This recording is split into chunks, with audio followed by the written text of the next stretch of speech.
नमस्कार, मैं हूं अर्चित और आप देख रही हैं 29 न्यूज। तो चलिए रुक करते हैं इस खास खबर की ओर। जब दुनिया संकट में होती है, जब बड़े बड़े विकसित देश अपने हाथ खींच लेते हैं, तब एक देश खड़ा होता है जो न केवल अपनी बल्कि पूरी मानवता की चिंता करता है। आरएसएस प्रमुख मोहन भागवत ने आज मर्यादा महोत्सव के मंच से भारत की इसी अजय शक्ति और उदारता का उद्घोष किया। आखिर क्यों भागवत ने कहा कि भारत ही दुनिया का असली रक्षक है।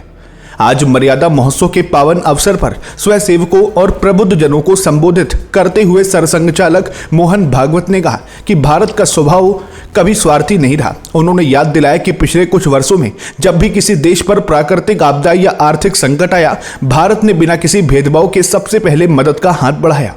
भागवत के अनुसार ये भारत के संस्कारों में है कि हम वसुधैव कुटुंबकम यानी पूरी दुनिया को एक परिवार मानते हैं। मोहन भागवत ने मर्यादा शब्द की व्याख्या करते हुए इसे भारत की विदेश नीति और सामाजिक ढांचे से जोड़ा।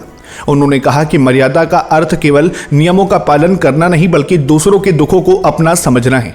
आज जब दुनिया युद्ध और अस्थिरता के दौर से गुजर रही है, तब भारत शांति और संतुलन बनाए रखने के लिए एक धुरी का काम कर रहा है। चाहे वो वैक्सीन पहुंचाना हो या आर्थिक मदद, भारत ने साबित किया कि वह दुनिया का सच्चा मित्र है।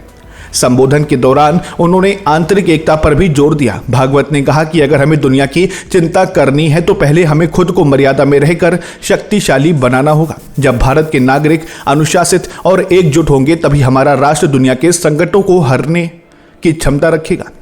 उनके इस भाषण को भारत के बढ़ते वैश्विक कद और कूटनीतिक जीत से जोड़कर देखा जा रहा है। मोहन भागवत के इस बयान पर आपकी क्या राय है? कमेंट बॉक्स में अपनी राय साझा करें।